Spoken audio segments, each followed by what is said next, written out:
Pentecast, analisando a teologia pela ótica pentecostal.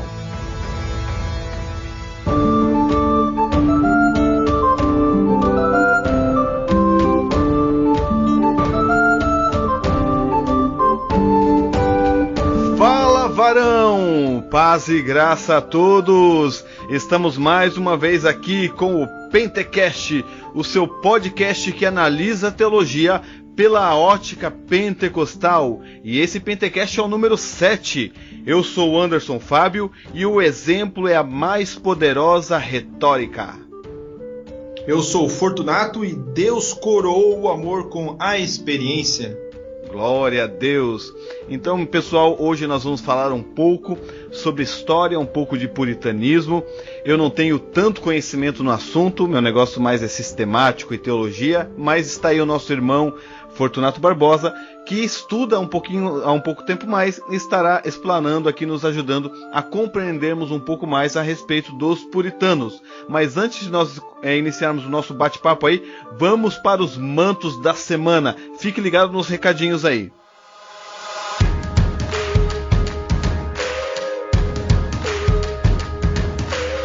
Nos mantos desta semana, nós queremos deixar mais uma vez avisado sobre as nossas redes sociais. Nós estamos lá no Facebook, www.facebook.com/Pentecast, e também estamos no Instagram, @Pentecast. Ali você poderá olhar os nossos podcasts. Também temos artigos no nosso site, www.pentecast.com.br. Você pode também interagir conosco, fazendo perguntas, colocando posicionamentos, mesmo que você discorde do que a gente está colocando aqui, coloque ali, vamos debater, vamos conversar, porque nós podemos crescer juntos para a glória de Deus. Eu também queria deixar avisado aqui que logo eu estarei dando aula de teologia novamente na Igreja Evangélica Assembleia de Deus do Vila Etíope.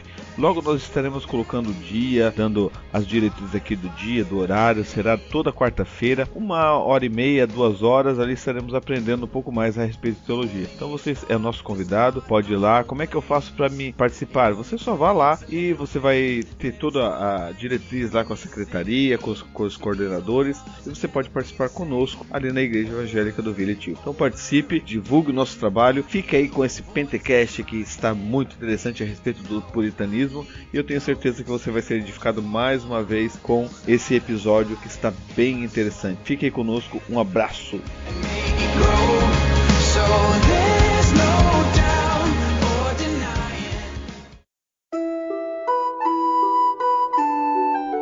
Então vamos lá, irmão Fortunato. Você que faz parte aqui, você esteve um pouco ausente, né? Mas gente, ele faz parte aqui do nosso Pentecast, é um membro oficial aqui do Pentecast. E hoje nós vamos tratar desse assunto, né? Puritanos. O puritanismo, os puritanos, quem são essas pessoas, né? Esse movimento era um movimento religioso, era um movimento que foi baseado em parte política. Nos fale um pouco a respeito desse movimento do puritanismo. Então, antes de iniciarmos e eu responder a sua pergunta, eu gostaria de fazer uma breve introdução e dizer aos irmãos que estão nos ouvindo que o intuito desse podcast, do Pentecast, não é pentecostalizar os puritanos, né? Porque algumas pessoas podem ouvir isso e pensar, não, eles vão pegar e vão tentar trazer os puritanos para o pentecostalismo. Não, isso aí a gente iria incorrer num anacronismo. Anacronismo e num erro histórico e desonestidade intelectual. Então, para a gente não incorrer nisso, nós vamos apenas tratar e tentar compreender um pouco do desenvolvimento histórico e teológico, da doutrina do Espírito Santo, da compreensão teológica e tudo mais durante todo esse tempo. E a parte que nós vamos analisar hoje é os puritanos. Quem foram os puritanos? As pessoas se perguntam. Secularmente falando, toda vez que alguém fala em puritano, alguém pensa numa pessoa moralista, uma pessoa legalista. Mas nós vamos ver que esse rótulo que foi colocado é desonesto e não está alicerçado nas bases históricas de quem foram os puritanos. Então, quem foram os puritanos? Para compreendermos quem foram os puritanos, nós temos que olhar um pouco a história, principalmente da reforma na Inglaterra. A reforma na Inglaterra deu-se início com o rei Henrique VIII. Então, Henrique foi o primeiro a começar a incorporar isso na Inglaterra, a reforma protestante. E o que ele fez? Em 1534... ele promulgou o ato da supremacia, onde tornava ele mesmo o rei e cabeça supremo da Igreja da Inglaterra. Henrique também separou a Igreja de Roma. Então ele que rompeu com as raízes romanas, o catolicismo romano. Então, só um pouquinho aí, Fortunato, mas essa parte aí, cabe também falar que esse rompimento não foi somente por causa de religião, né? Diga-se de passagem que Ana Bolena, segundo a história, era bem bonita, né? Ah, não, sim, com certeza. Houve a questão do romance ali, da questão da... Isso. Da por parte do rei. Que ele queria se divorciar, né?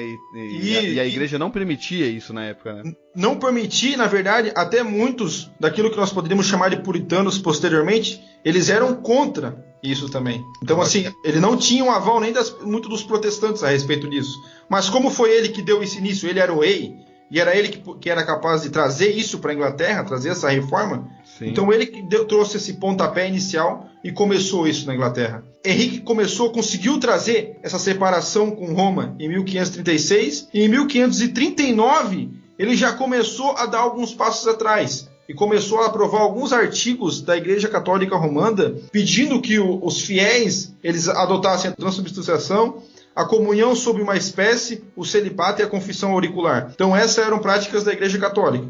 Então eles começaram a regredir um pouco mais. Ao ponto de 1539 e 1547, ele começou uma perseguição aos protestantes. Então assim, ao mesmo tempo que ele trouxe a reforma, ele não trouxe uma reforma completa. Ele fez pela metade. Porque na verdade ele trouxe a reforma não sendo convertido, na verdade, né? Isso. A intenção dele eram outras questões que ele queria trazer junto, mas na verdade estava mais ligado não somente a Ana Bolena, mas a supremacia que ele queria ter na Inglaterra, né? De como ser o rei supremo, e quanto estava com a parte católica, o Papa mandava também juntamente nos reis. Então ele não havia se convertido assim ao protestantismo, né? Na verdade, Henrique morreu como um católico. Ele não morreu como um protestante, porque ele regrediu, além de adotar práticas católicas, ele chegou a perseguir os protestantes. Sim. Mas foi ele que deu o pontapé inicial. Então começou-se por aí. E nesse período, Martyn Lloyd-Jones, é nesse período de Henrique VIII que Martyn Lloyd-Jones fala que começa o puritanismo, como pensamento em espírito, baseado na figura de William Tyndale. Quem foi William Tyndale?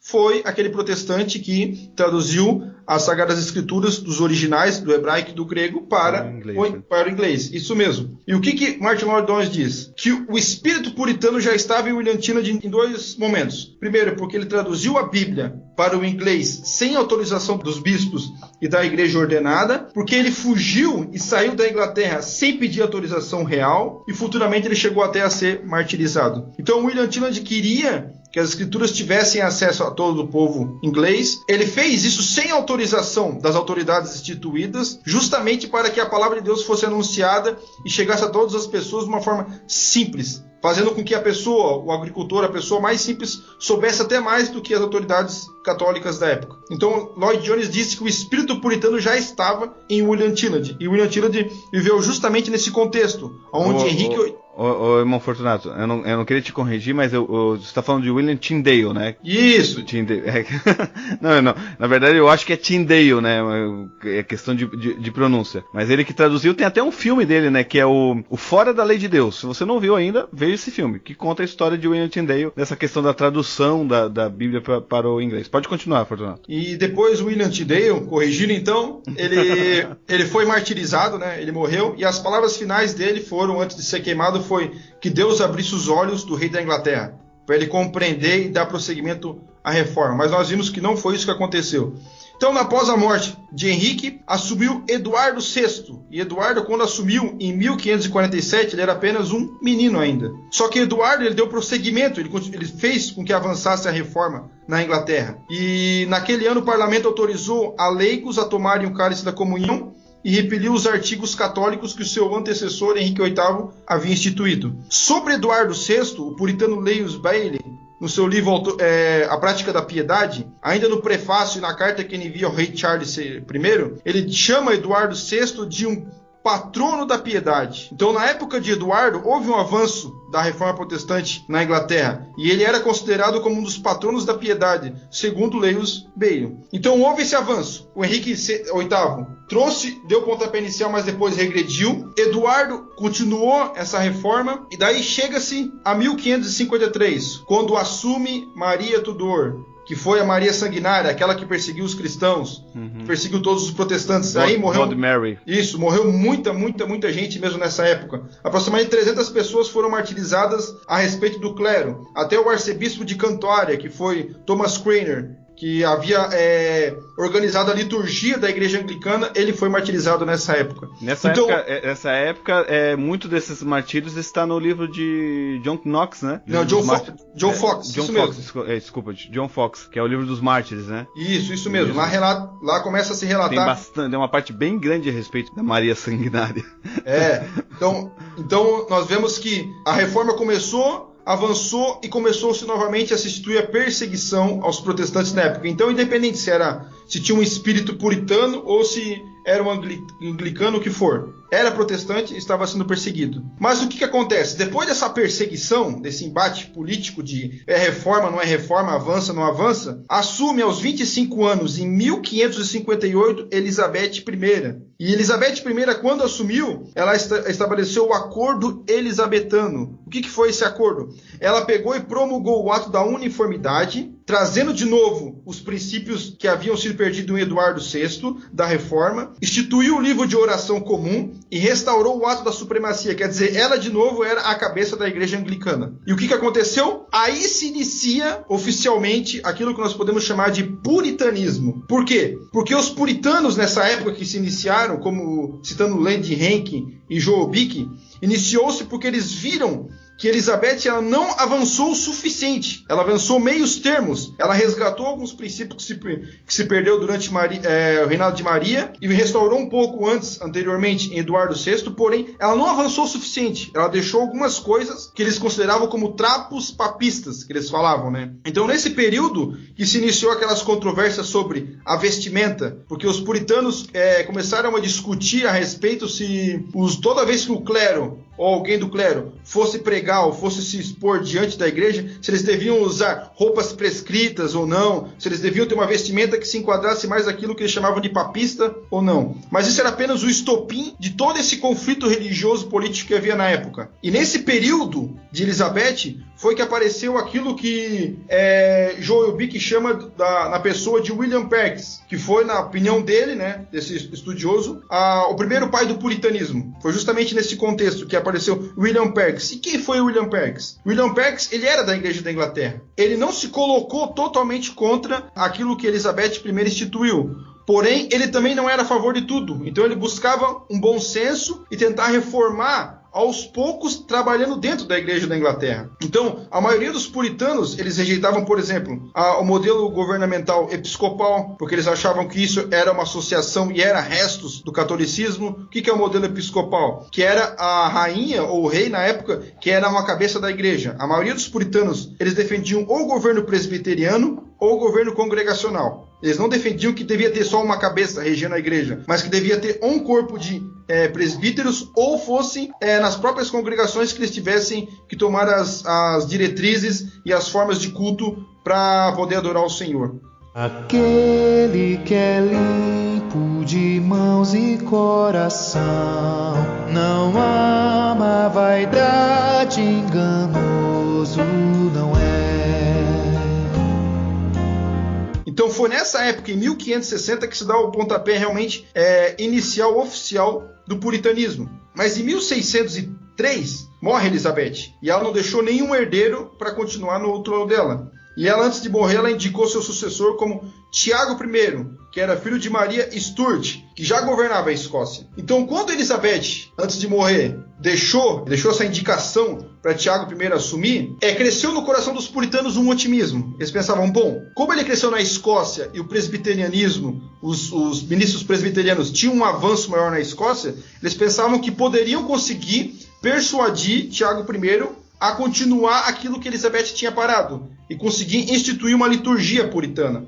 Mas o que aconteceu? Quando os puritanos se reuniram e foram falar com Tiago I, o que o rei fez em 1604? Ele ameaçou os puritanos e falou que ele poderia até fazer pior do que foi feito antigamente, não somente os expulsando da terra deles, mas até perseguindo. Então o que os puritanos fizeram? Começou-se a criar novamente um pessimismo em relação ao governo, a implementação desse avanço da reforma na Inglaterra. E o que eles fizeram? Em 1620, os puritanos começaram a sair da Inglaterra, onde foi a primeira expedição que foi para a colônia de Plymouth, no Massachusetts, lá na Nova Inglaterra, que hoje é os Estados Unidos. Então alguns puritanos já começaram a sair da Inglaterra, porque entrou esse pessimismo na vida deles. Porque eles queriam não apenas que atingisse essa reforma na igreja da Inglaterra, mas que essa reforma fosse estendida à sociedade e às famílias. Então, como eles estavam vendo que não estava tendo esse avanço, alguns até saíram da Inglaterra. E o que aconteceu? Após Tiago sair do trono, assumiu em 1625 Carlos I, ou Charles I, em inglês. Esse rei foi o rei que teve que assumir a bronca total. Porque como os puritanos eles já estavam um pouco estressados, eles não estavam conseguindo fazer esse avanço da reforma, eles não tinham mais paciência para isso. Muitos não estavam apenas não sendo não conformistas, quer dizer, não estavam mais querendo se adequar ao livro de oração comum e à liturgia da igreja anglicana, como já começou a entrar um espírito de dissidente, de querer sair, de ser independente, de querer criar igrejas fora da igreja da Inglaterra. Então Carlos I ele teve que assumir essa bronca, Charles I. Então se instalou-se o ápice da crise na época da Inglaterra, na época de Charles I. E o que Charles I fez? Ele colocou William Laud como o arcebispo de Cantuária, que na verdade é aquilo que nós podemos chamar de a maior autoridade eclesiástica dentro da igreja da Inglaterra. E William Laud fez o quê? Ele começou dentro da igreja da Inglaterra a trazer muito daquilo que os puritanos chamavam de práticas católicas. Então, em vez dele avançar, ele começou a regredir mais uma vez aos olhos dos puritanos. E os puritanos começaram a resistir. Em 1643, se instaurou a Assembleia de Westminster, a famosa Assembleia de Westminster, que foi convocada pelo parlamento. 3 anos antes, o parlamento da Inglaterra restringiu o poder do rei Charles I. Então, todo esse contorno, tudo isso que estava acontecendo na época, esse borbulho na política e na questão religiosa, caiu nas mãos de Charles I. O que aconteceu? Em 1645, o arcebispo de Cantuária, que eu falei antes, que é William Laud, ele foi executado e irrompeu uma guerra civil. Então, nessa época, em 1645, foi quando Oliver Cromwell, que era um puritano, que adotava o método congregacional, foi quando ele começou a assumir as tropas parlamentares e lutou contra as tropas de Charles I. E as suas tropas de Oliver Cromwell conseguiu vencer as tropas do rei Charles I. E o rei, posteriormente, ele foi executado em 1649, e Oliver Cromwell, ele assumiu aquilo que nós podemos chamar da República da Inglaterra. Ele virou o Lorde Protetor. Foi uma época em que a Inglaterra não teve rei, onde Oliver Cromwell foi o puritano que esteve à frente da Inglaterra tomando conta dos assuntos políticos e religiosos. E o que ele fez?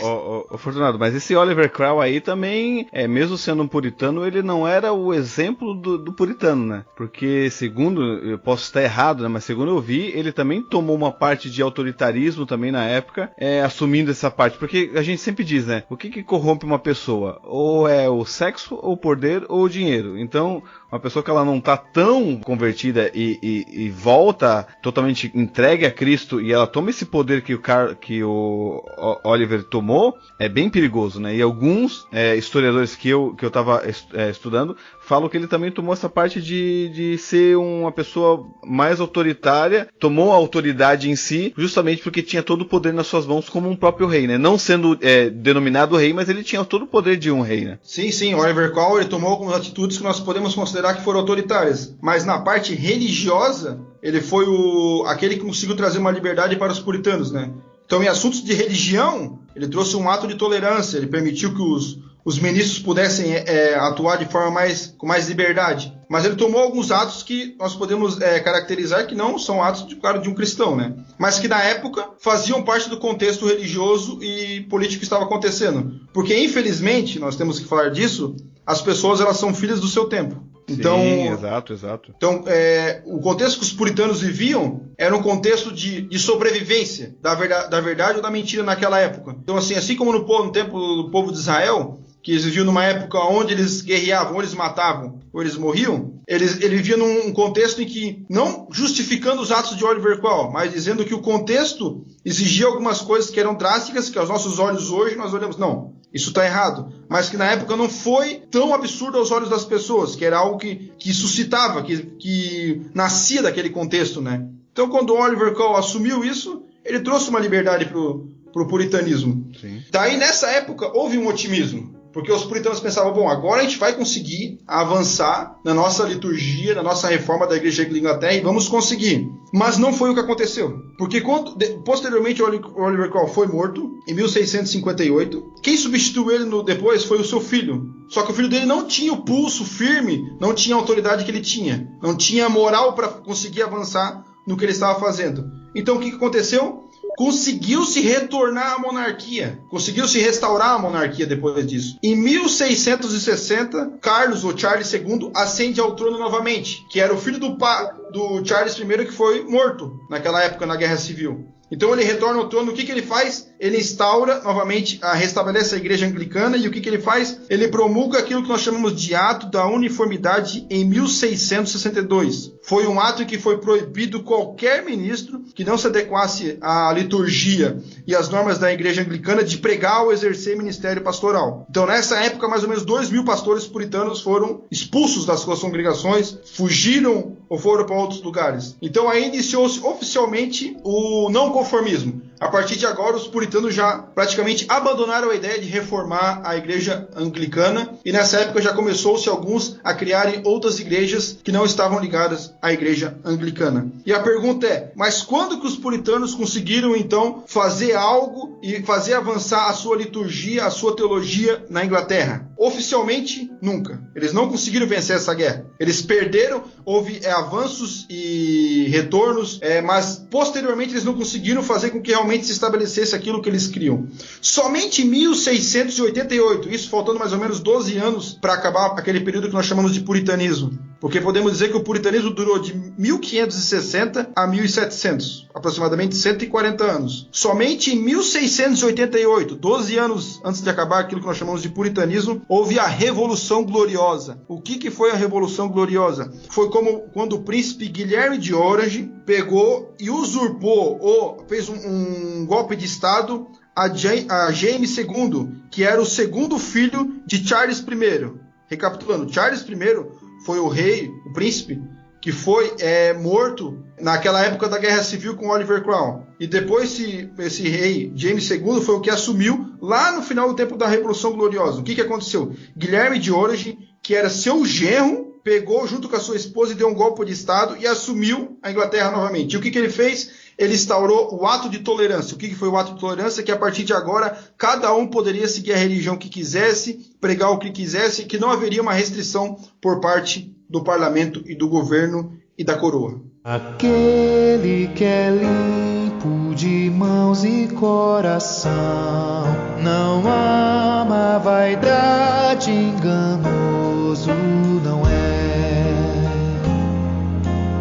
Quem seriam as pessoas assim, mais famosas, mais conhecidas do puritanismo que você poderia mencionar aqui? Bom, eu acho que começando, falando sobre os puritanos mais conhecidos, eu acho que é inegável o primeiro puritano que eu vou dizer. John Bunyan hoje é o puritano que até aqueles que não sabem quem foram os puritanos ou puritanismo leu, principalmente no seu livro O Peregrino. O livro Peregrino é o livro mais conhecido que tem, a maior obra puritana que nós temos acessível a todas as pessoas. Então, John Bunyan é hoje o puritano mais conhecido. E quando eu falo puritano mais conhecido, é tanto internacionalmente quanto nacionalmente. Hoje, o livro O Peregrino ele já é editado por editoras como Mundo Cristão, Editora Fiel, e dentre outras. Ele é editado por várias editoras. Também. Isso, CPAD também, por várias editoras no país, e continua sendo publicado cada vez mais. Então, assim, hoje Bunyan é o mais conhecido, o puritano mais conhecido. E, na minha opinião, é o puritano que mais me influenciou também, principalmente nas suas obras O Peregrino, A Peregrina, A Guerra Santa e Jornada para o Inferno. Então, hoje, John Bunyan é o mais conhecido. É aquele puritano que, quando fala no assunto, todo mundo conhece, é o primeiro. E o segundo puritano, que, na minha opinião, nacionalmente é mais conhecido, por causa das suas publicações, das suas citações na internet e tudo mais, é John Owen. Então, John Owen era conhecido como o príncipe dos puritanos, pela sua teologia e pela sua defesa dos princípios puritanos. Um dos livros mais famosos que tem de John Owen é A Mortificação, Foi até você que me emprestou uma vez, lembra? Emprestei e nunca mais voltou. Mas a gente trocou, né?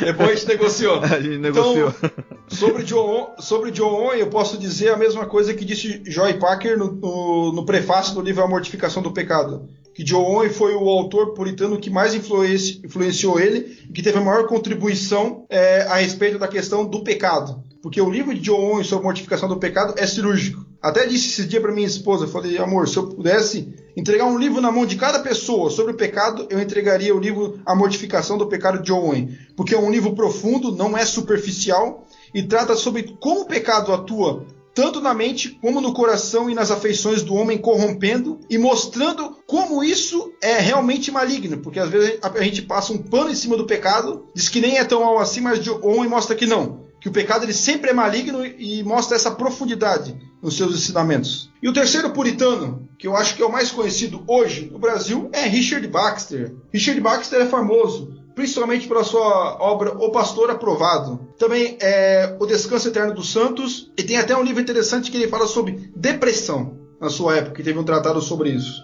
Então Richard Baxter ele foi famoso tanto pelo seu modo pastoral de executar na época, por causa que ele foi um dos primeiros puritanos a começar a visitar as casas e começar a trazer ensino na casa das pessoas, trazendo uma reforma na casa das pessoas mesmo. Então hoje Richard Baxter é muito conhecido no país por suas obras e pela sua contribuição justamente na parte pastoral, nos seus livros de como lidar com a congregação e com as famílias. O quarto puritano mais conhecido hoje, na minha opinião, é Thomas Watson. E quem foi Thomas Watson? Thomas Watson foi o puritano que escreveu o livro A Doutrina do Arrependimento. E eu terminei de ler A Doutrina do Arrependimento nessa quarentena que teve do coronavírus. E pensa num livro profundo. Eu quase dobrei o joelho novamente e pedi perdão pelos meus pecados novamente após a leitura desse livro. Porque Thomas Watson ele diz uma coisa muito interessante. Ele faz uma separação e diz assim, que é melhor sofrer do que pecar. Porque ele falou que através do sofrimento nós podemos conhecer a Deus. Mas através do pecado a gente nunca vai conhecer a Deus porque nós nos distanciamos do Senhor. Então existe uma aprendizagem no sofrimento, mas no pecado não. O pecado sempre vai suscitar a ira de Deus e sempre vai nos tornar separados de Deus. Então hoje, Thomas Watson é muito conhecido, ele é muito citado, e esse é um dos principais livros dele hoje que nós temos no Brasil. O quinto puritano, que eu diria que seria mais conhecido hoje, seria Thomas Brooks, que tu citou no começo do Pentecast. A frase que eu citei. Justamente dele. Então, Thomas Brooks, eu tive contato com ele, o primeiro contato que eu tive com o livro dele, com a obra dele, foi com Resista ao Diabo, que é um estudo sobre a batalha espiritual do cristão. E ele é muito citado. Thomas Brooks ele é muito citado. E nesse livro, futuramente, até no próximo PTCast, a gente vai falar um pouco a respeito desse livro. Então, Thomas Brooks, ele trata das artimanhas de Satanás em tentar destruir a fé do cristão. E cada vez que ele exemplifica e explica a artimanha de Satanás, ele sempre traz um remédio e uma fórmula de poder combater isso, tanto no âmbito espiritual quanto no âmbito da mente. Então, hoje, Thomas Brooks também é um dos maiores puritanos conhecidos. Outra obra dele também que temos conhecida é o livro Céu na Terra, onde ele trata justamente da peregrinação cristã, no sentido de que o cristão ele deve desfrutar das coisas que Deus já instituiu aqui na Terra.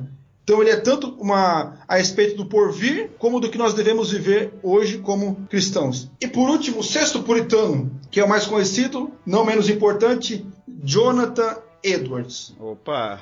Jonathan Edwards dispensa comentários. Jonathan Edwards, eu acho que, na minha opinião, é o puritano que mais tem obras em português hoje. E os seus livros mais famosos que é baseado no seu sermão, é Pecadores nas Mãos de um Deus Irado, Afeições Religiosas, A Surpreendente Obra de Deus e A Obra do Espírito. E futuramente nós vamos falar um pouquinho mais sobre Jonathan Edwards no próximo Pentecast. Então, Jonathan Edwards liderou aquilo que nós falamos que foi o grande despertamento nos Estados Unidos. Ele foi um defensor do avivamento. Havia na época clérigos que eram contrários ao avivamento, e ele não, ele foi um defensor do movimento da luz. Ele defendeu o avivamento. Ele foi contra os seus excessos, mas ele defendeu o avivamento que estava ocorrendo naquela época. Até o livro Afeições Religiosas, o pessoal disse que tem muito a ver com a parte do pentecostalismo, né? E justamente por isso, né? É um livro muito importante dentro do movimento pentecostal, para quem não sabia. E justamente por causa dessas questões a respeito do movimento espiritual. No livro A Obra do Espírito, de John Edwards, ele fala uma coisa bem interessante. Ele fala que nós não podemos limitar Deus aonde ele não se limitou. Porque às vezes a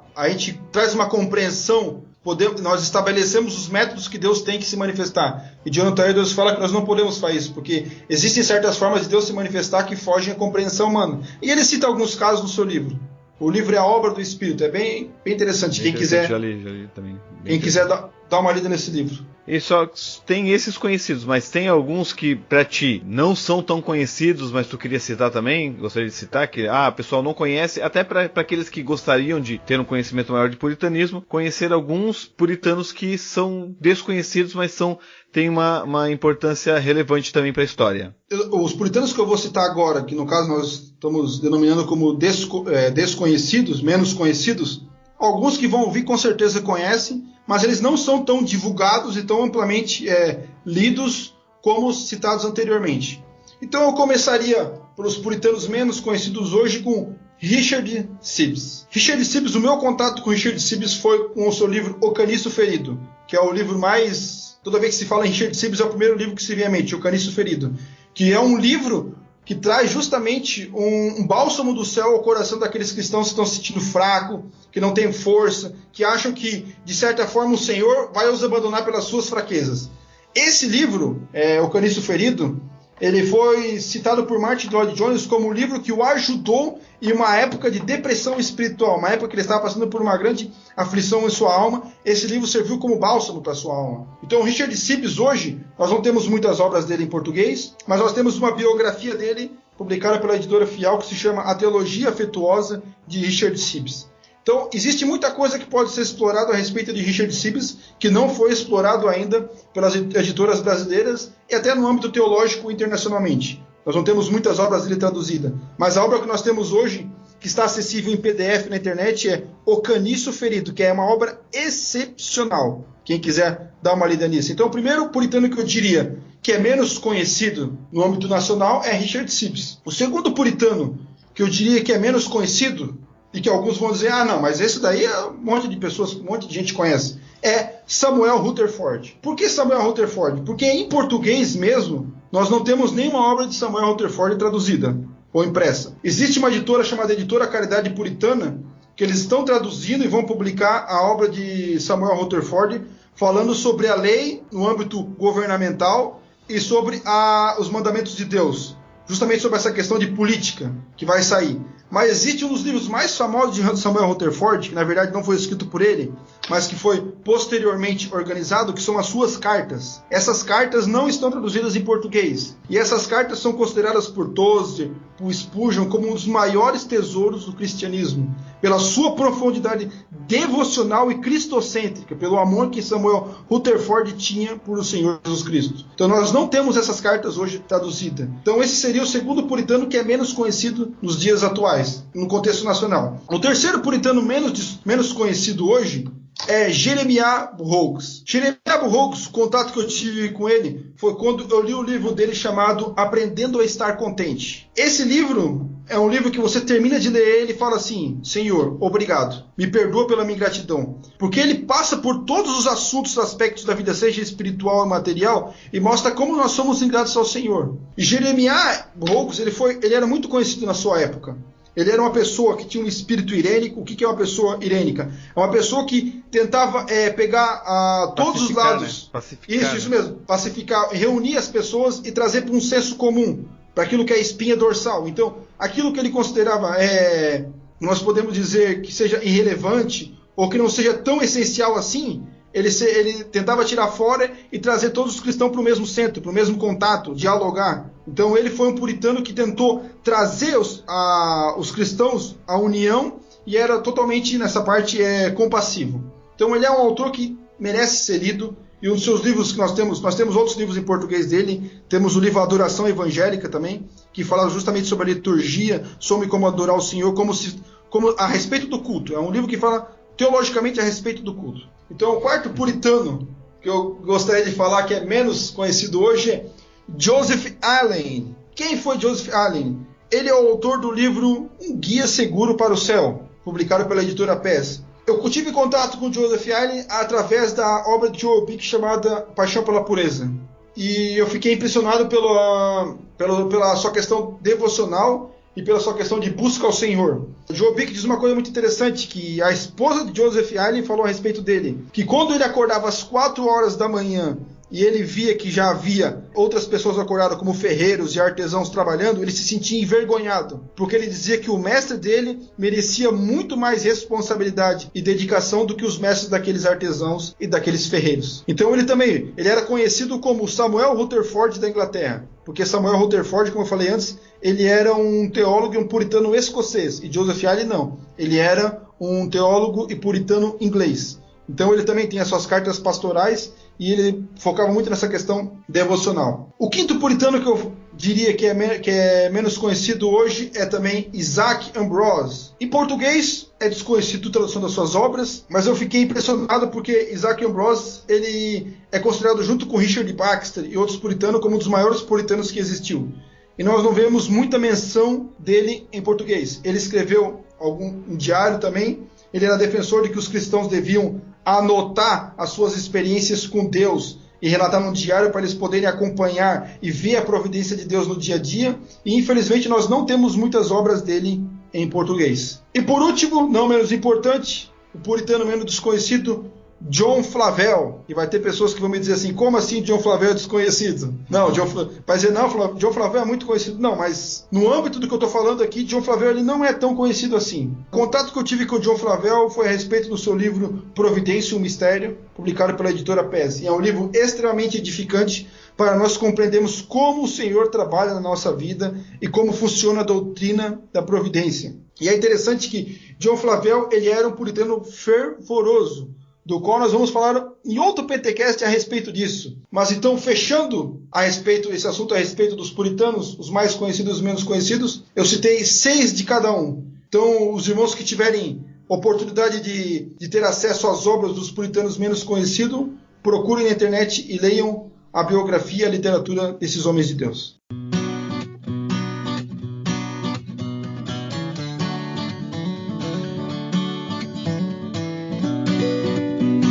Espera aí, Fortunato, você citou aí Jonathan Edwards, citou a editora Fiel na maioria das vezes, e esse podcast é Pentecast.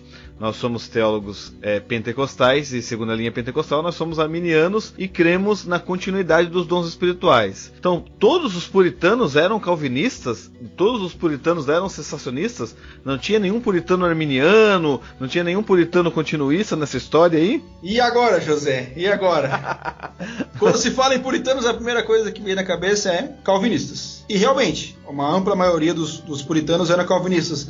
Mas desconhecidos haviam puritanos arminianos. Começando citando por John Goodwin. Quem foi John Goodwin? Ele foi um puritano que, quando foi estudar o arminianismo e fazer palestras para tentar refutar o arminianismo, ele acabou se tornando um arminiano. O resultado disso foi que ele escreveu um livro chamado Redenção Redimida, uma defesa puritana da expiação ilimitada. Eita, glória! Ou seja, John Goodwin, ele defendeu que Jesus morreu por todos, que Jesus morreu para alcançar todos. Isso até Calvino defendia, mas vamos lá, isso é outra história, pode continuar. Então, John Goodwin, ele era muito respeitado na época, ele se colocou ao lado dos puritanos na época, contra a coroa. Ele defendeu Jeremiah Burroughs. Ele era considerado pelos puritanos, como Joe Owen e outros, apenas como um irmão que estava errado. Os calvinistas não consideravam ele como um herege, consideravam ele como um irmão errado. Joe Owen até tentou usar sua influência junto a Oliver Cromwell para tentar abafar um pouco a obra de John Goodwin, mas ele não conseguiu fazer isso. Então, hoje, estudando o arminianismo dentro do puritanismo, John Goodwin foi o maior puritano que nós temos registro, que foi abertamente arminiano e defendeu as doutrinas arminianas em sua vida. E ele era um acadêmico, ele era instruído, ele tinha bacharel em artes, mestrado em artes. Então ele não era um puritano leigo, ele era um puritano acadêmico mesmo, que defende tudo o que ele cria, ele defendia por escrito e debatia. Outro puritano que era arminiano na época era Henry Hammond. Ele teve assento na Assembleia de Westminster, aquela Assembleia que nós falamos lá no começo, lá, na época de Charles I. Essa Assembleia de Westminster reuniu os principais teólogos da época para justamente lidar com as questões teológicas da Igreja Anglicana e da Inglaterra. E ele era um arminiano. Ele era chamado de o grande ornamento da Igreja. Então, assim, ele era uma pessoa respeitada e visionada por outras pessoas. Havia também outros puritanos que eram arminianos, como Lawrence Saunders, Thomas Moore, John Horne e John Milton. E quem que é esse John Milton? É o famoso poeta John Milton, aquele que era, ao lado de Shakespeare, um dos maiores poetas ingleses. John Milton é o autor da obra O Paraíso Perdido e é um dos maiores poetas puritanos que existiu. É dito que John Milton, no fim da sua carreira, ele cedeu ao unicismo. Mas aqui fica que os princípios de John Milton a respeito da soteriologia eram arminianos. Esses são alguns dos puritanos que eram arminianos, que eram abertamente arminianos. Porém, haviam puritanos calvinistas que abraçavam algumas ideias arminianas. E eu começo citando um famoso, um dos maiores puritanos, que era Richard Baxter. Richard Baxter era um puritano que defendia que a expiação, de certa forma, não era apenas para os eleitos, mas era para todos. Ele defendia um tipo de expiação universal, ou seja, ilimitada.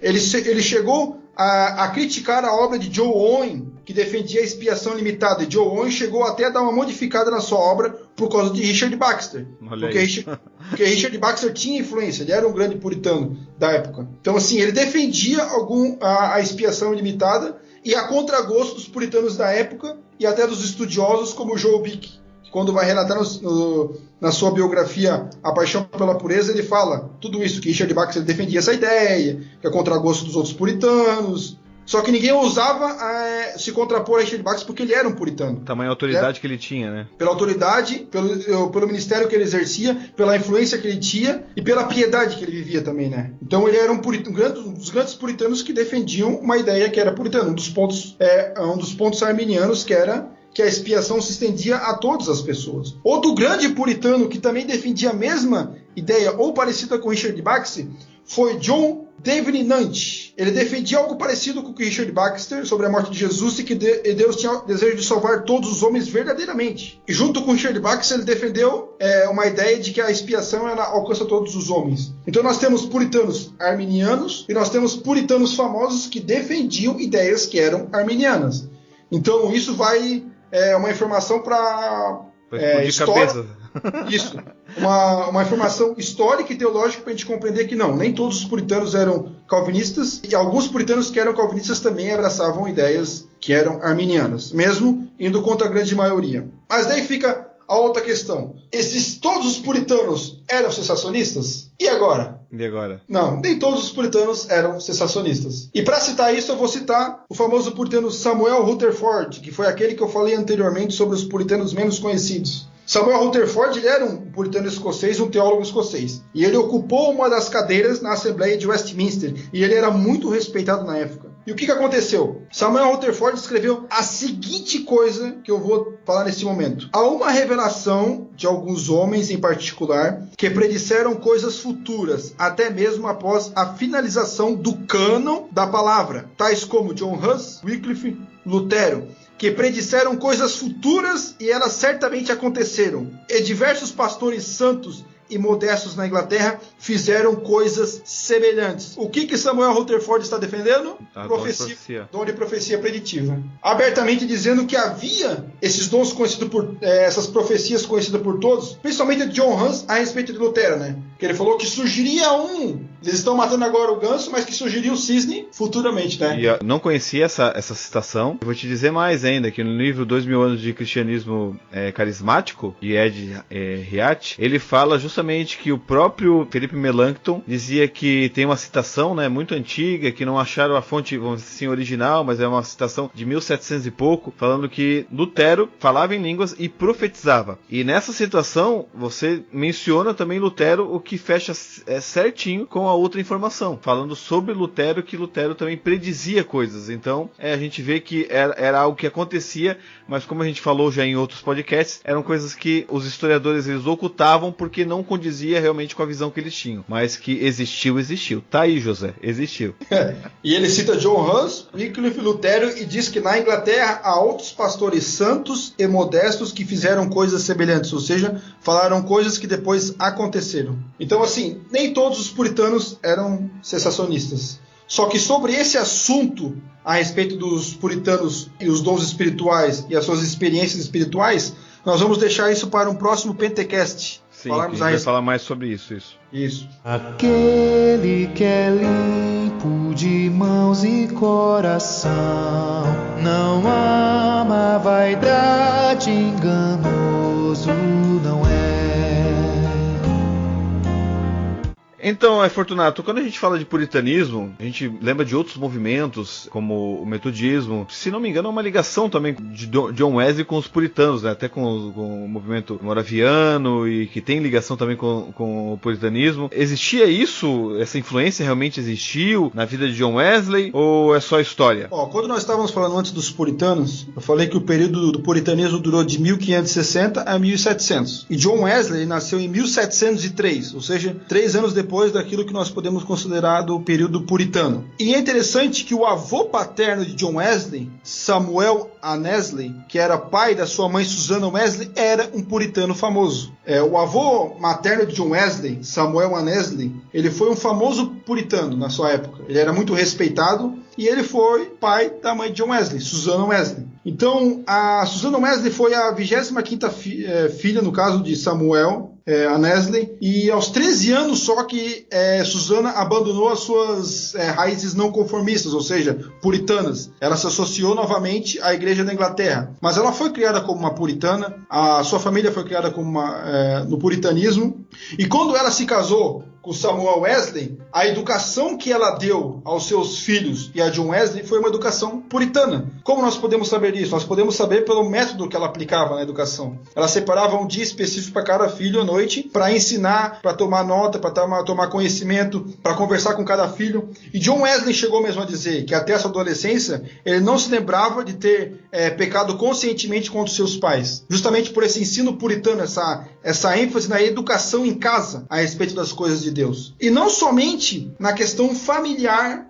na vida de John Wesley, dele ser descendente de um puritano, da sua mãe ter sido criada como uma puritana e dele ter esse ensino puritano na sua casa. Quando eu estava lendo o Diário de John Wesley, publicado pela Arte Editorial, eu li o seguinte: no dia 30 de outubro de 1752, John Wesley escreveu o seguinte: no restante deste mês e no mês seguinte, preparei os demais livros para a biblioteca cristã, um feito no qual gastei mais de 200 libras. Talvez a próxima geração reconheça o valor disso. E eu achei interessante. Ele fala a respeito de uma biblioteca que ele criou, que ele comprou vários livros e formou para os metodistas na época. E eu fui atrás dessas informações, eu fui ver quais eram os livros que compunham essa biblioteca. E o que eu encontrei? A maioria dos livros que estavam nessa biblioteca eram livros de puritanos. Havia um livro de luteranos, haviam 2 livros católicos, principalmente, que era A Imitação de Cristo de Tomás de Kempis e de Fenelon, mas a grande maioria eram livros puritanos. Alguns autores puritanos que John Wesley selecionou e colocou na sua biblioteca foram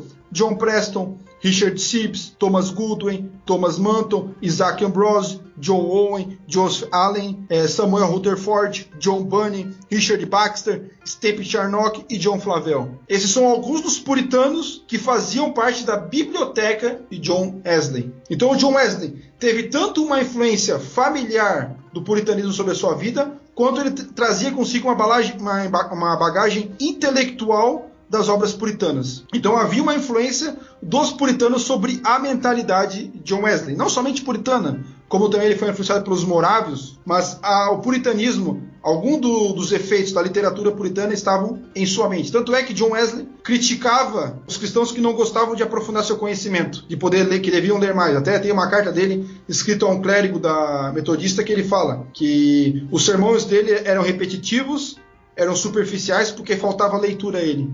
Então, John Wesley foi tanto influenciado familiarmente quanto pela literatura puritana. E quando nós falamos de John Wesley, nós falamos do início daquilo que nós podemos chamar de pentecostalismo, né? Quando buscamos as raízes do pentecostalismo, nós voltamos sempre para John Wesley, pelo grande avivamento que Deus usou ele para manifestar na Inglaterra, pelo que ele viu e pelos efeitos da sua pregação. Também é pela parte teológica também da questão da santidade, né? Com uma obra da graça posterior à salvação. Então é muito dessa ligação. O livro que você citou, o Diário de John Wesley, ele não é mais fornecido pela Arte Editorial. Muita gente procura e tem muita gente vendendo muito caro. Então eu deixo indicado aqui já, anote aí, Editora Angular. Vá no site da Editora Angular, que lá eles têm uma publicação do Diário de John Wesley. Então há uma publicação em outras editoras. Esse livro na Editora Angular, eu não estou ganhando nada aqui pela editora, tá? É porque muita gente procura e muita gente, eu vou dizer assim, não quero dizer mal sobre as pessoas, mas muita gente está cobrando preços exorbitantes neste livro. Eu já vi pessoas cobrar R$220 nesse livro, um fortunado, R$220 nesse Diário de John Wesley. E na Editora Angular, é uma tradução talvez que mude um pouco da arte editorial, mas é o Diário de John Wesley completo. Ele está R$36. Eu tenho o Diário de John Wesley da Editora Angular, é um livro bem feito, tá? Uma boa tradução. Está aí a dica para quem quer adquirir o livro de John Wesley. E vamos continuar aqui então o nosso Pentecast sobre esse assunto que está bem interessante.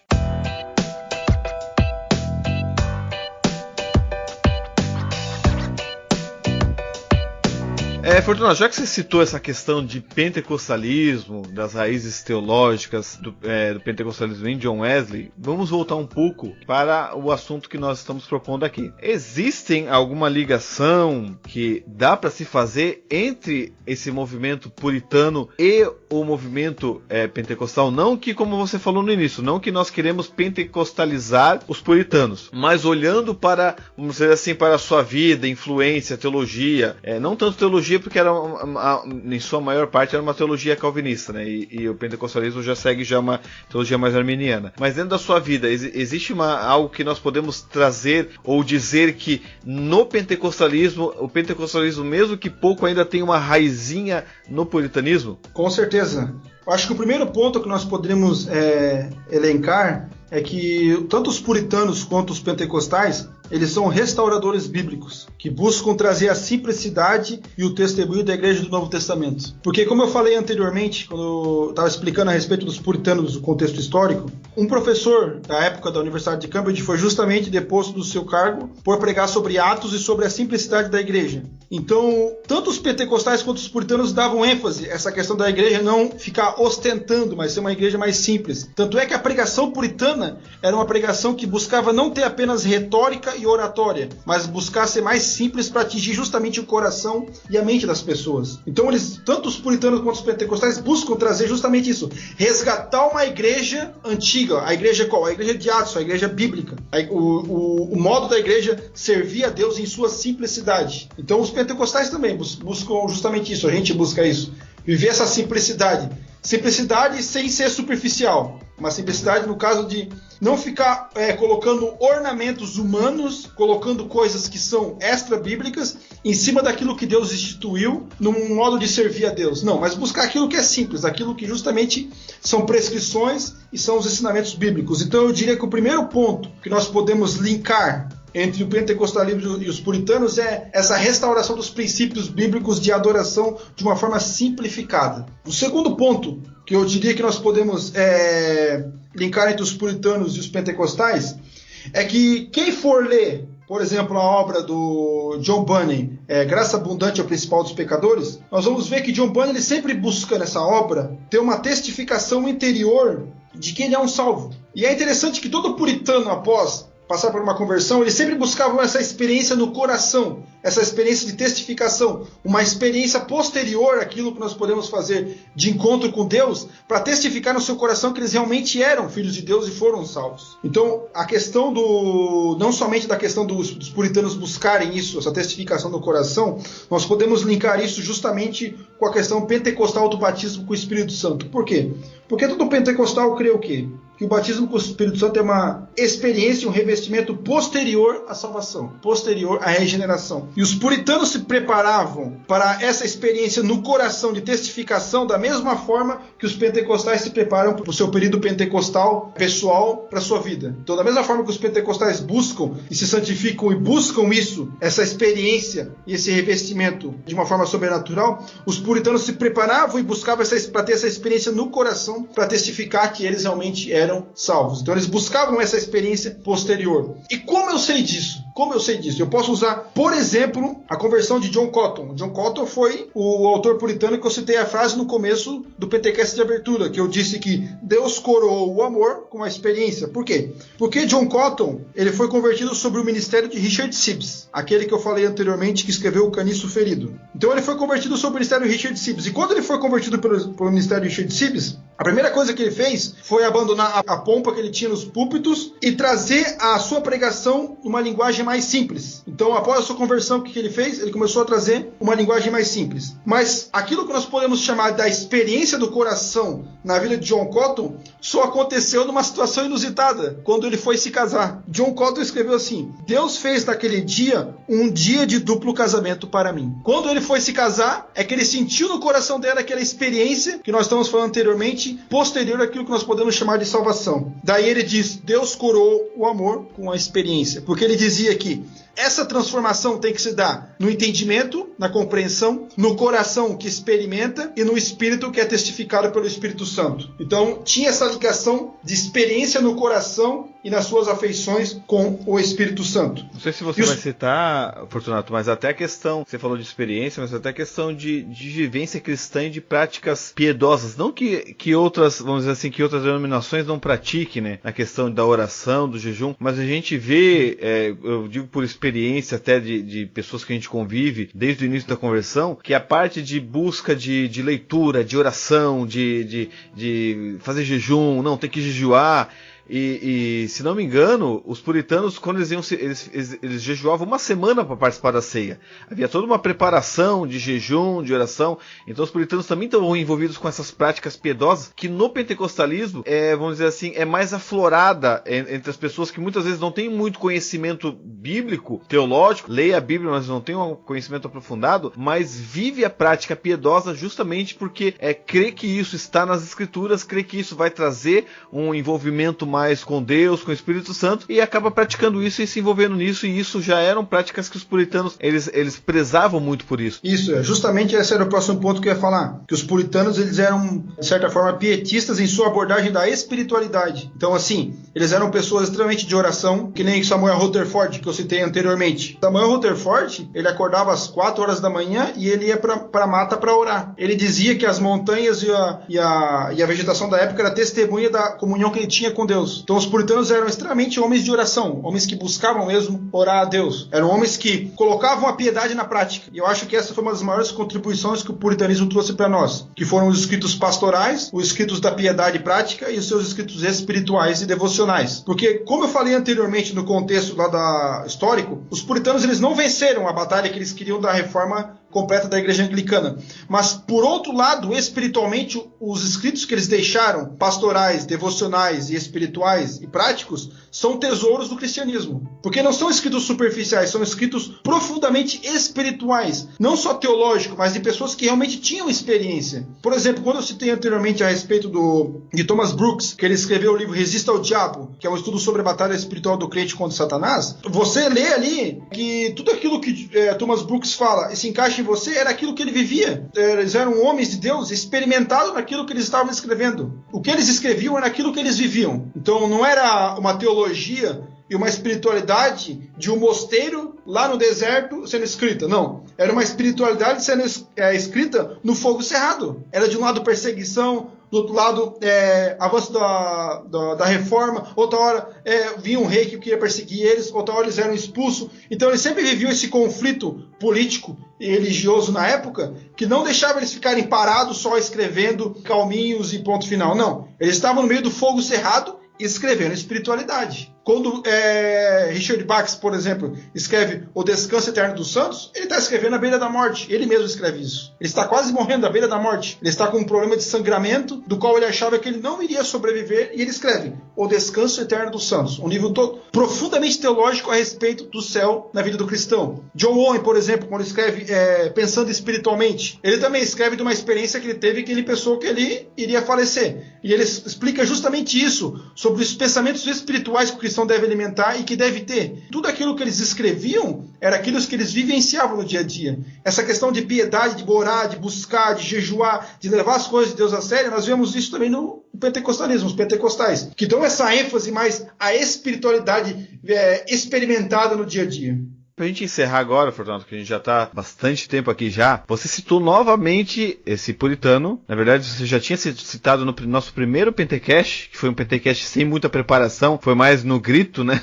Que a gente gravou pra ver como é que ia ficar. E você citou também lá o Richard Sibbes. E você citou aquela vez sobre a questão do Espírito Santo relacionado com o Richard Sibbes. Eu queria que nesses minutos finais aí você desse mais uma pincelada a respeito de Richard Sibbes e a questão do Espírito Santo pra gente encerrar esse Pentecast aí com chave de ouro, falando desse puritano. Então, quando a gente fala dos puritanos, o que alguns pensam? Não, é aquela teologia reformada, aquela teologia seca, aquela teologia, sabe, que não tem vivência espiritual. E Richard Sibbes, como eu citei anteriormente, o autor do Caniço Ferido, ele era carinhosamente chamado de conta-gotas doce, ou de doutor celestial. Por que ele é chamado doutor celestial e conta-gotas doce? Porque ele tinha uma abordagem teológica baseada nas afeições e nos desejos do ser humano. Tanto é que quando eu falei dele anteriormente, eu falei que existe uma biografia dele em português chamada A Teologia Afetuosa de Richard Sibbes. Porque a abordagem de Richard Sibbes a respeito do Espírito Santo não é apenas uma abordagem teológica no sentido de que o Espírito Santo ele aplica a obra de salvação no coração do homem e a santificação, não.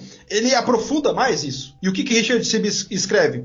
O ministério do Espírito é um ministério santificador, porém maravilhosamente relacional. Ou seja, não apenas no sentido teológico de santificar o coração do homem, mas também relacional. É algo que já está mais ligado à busca e ao contato com o Espírito Santo. Ele escreve também assim, que o Espírito Santo, além de ser o nosso Senhor, parte da Santíssima Trindade, ele também é o nosso amigo gentil. E ele diz assim, Richard Sibbes, o Espírito é dado àqueles que obedecem aos seus doces movimentos. Se temos o Espírito de Cristo, trabalhemos para nos sujeitar a Ele. Dê lugar aos movimentos do Espírito. Richard Sibbes chama o Espírito Santo de um abençoado hospedeiro que nós devemos sempre entreter em nossas vidas. E agora nós vamos entrar no sentido de entretenimento. Quando falamos em entretenimento, o que vem na nossa cabeça? Assistir televisão, jogar videogame. Divertir, né? Se divertir. E ele fala o quê? Que nós devemos entreter o Espírito Santo em nossas vidas. E para isso, eu havia falado uma vez no primeiro Pentecast,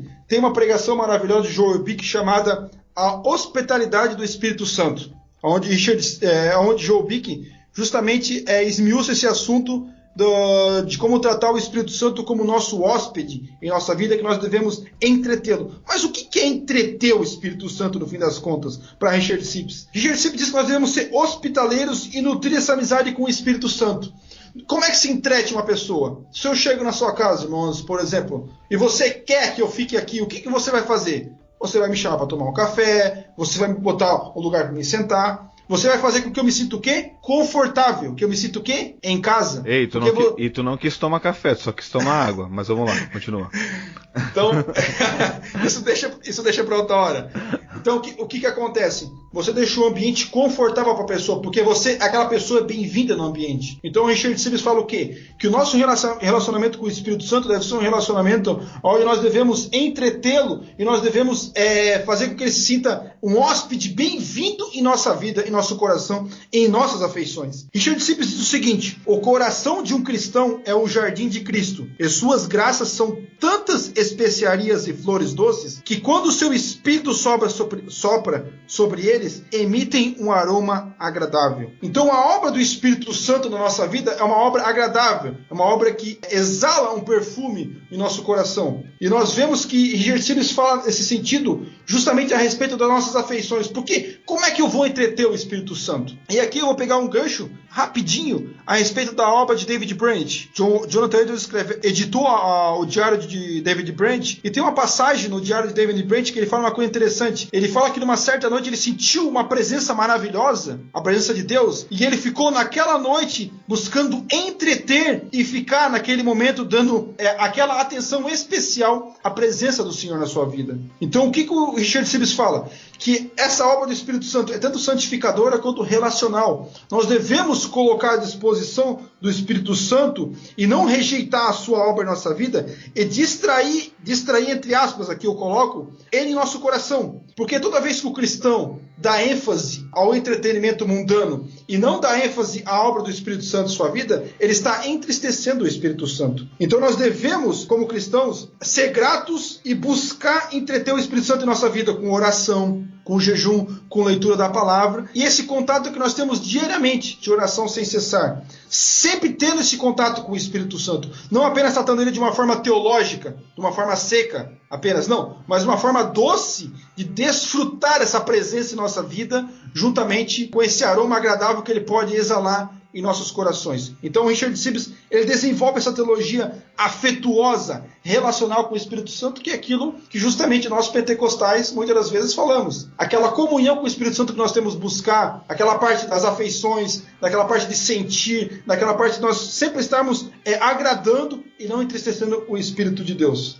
Então tem totalmente essa ligação, né? E tu falou uma frase até que eu ia falar, que é de um pastor que esteve aqui por um tempo, ele ajuda muito na rádio, que é o Edson Bruno, né? Que é desfrute Deus, desfrutar, estar presente. E também num sentido de contemplação, né? De ficar sentindo essa presença, ficar em oração, ficar desfrutando e degustando da presença de Deus em momentos de oração, em momentos de leitura. E é isso que muitos pentecostais ensinam, falam, que muitas vezes são criticados. E está aí um puritano que não é pentecostal de maneira nenhuma, mas fala de um aspecto que muitos vão entender e vão absorver por ser uma teologia que eles aceitam, e não absorve quando a teologia é contrária. E é justamente você que está ouvindo e não concorda muitas vezes, é justamente o que esse calvinista puritano está dizendo, que é justamente o que nós pentecostais falamos e explicamos, né? E quando vem de uma pessoa que a teologia ela faz parte da nossa, fica muito mais fácil nesse momento que nós estamos vivendo de polarizações. Mas isso aí já é outro assunto para outro Pentecast, né? Que poderíamos estar falando aqui sobre polarizações, que é o que está bem presente nas redes sociais, mas não é o assunto hoje. Gente, encerramos aqui. Tomara que você tenha aprendido um pouco. Eu aprendi bastante aqui com o Fortunato. Fortunato, obrigado aí. Eu que agradeço. Deus abençoe a todos aí. E que nós possamos aprofundar nosso conhecimento a respeito de como Deus fala através da história. Abrimos o nosso coração para aquilo que realmente é nutritivo e aquilo que é edificante. Às vezes, por a pessoa ser calvinista ou ser arminiana, acha que o lado oposto não tem nada para contribuir. E não é verdade. Nós sempre temos algo para aprender com homens que obedeceram à voz de Deus. Que vou deixar o link novamente aqui nesse Pentecast para você ver aí a respeito da pregação de Joey Bick sobre Richard Sibbes. E também vou ver se eu me recordar que vou deixar também o link aqui do livro O Diário de John Wesley, para que nós não estaremos ganhando nada nisso, somente para abençoar você, para que você venha adquirir este livro maravilhoso a respeito da vida de John Wesley, que é o seu diário particular. Irmãos, vai ter a parte 2, tá? Nós só falamos aqui a respeito do puritanismo, somente uma introdução, um pequeno pedaço. Nós temos ainda um pouco mais para falar sobre a parte teológica, a respeito de batalha espiritual dentro do puritanismo, que tem uma conexão com a parte de que os próprios pentecostais creem, né, Fortunato? Então nós vamos falar um pouco mais sobre esses assuntos, mas num outro Pentecast, que vai ser os rascunhos pentecostais aí, a parte 2, né? Essa é a primeira série de rascunhos pentecostais, que vai ter muito ainda. Vamos falar sobre John Wesley ainda um pouco mais, vamos ter mais rascunhos pentecostais dentro da história da igreja aí, para estarmos comentando. Obrigado a todos aí por estarem no Pentecast. Vou dar a bênção apostólica aqui para o final, e estejam com o nosso próximo Pentecast aí, que provavelmente o próximo vai ser falado sobre pregação contemporânea, e depois no outro talvez nós estaremos voltando a rascunhos pentecostais. Que a graça do Senhor Jesus, o amor de Deus e a comunhão com o doce Espírito Santo esteja sobre as nossas vidas, em nome de Jesus. Amém? Amém.